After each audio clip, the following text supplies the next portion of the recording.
Treneri, du skirtingi kėliniai, po pirmo persvara 2-0 ir rungtynės pralaimėtos. Tai jūsų įžvalgos apie rungtynes, kas čia nutiko?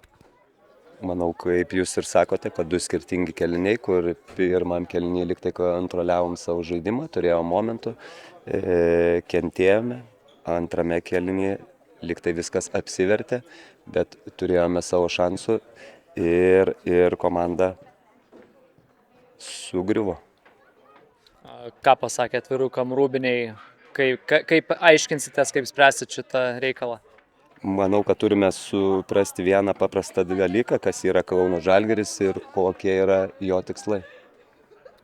Tie praleisti įvarčiai, dalis jų po standartų, kaip matėt tas situacijas?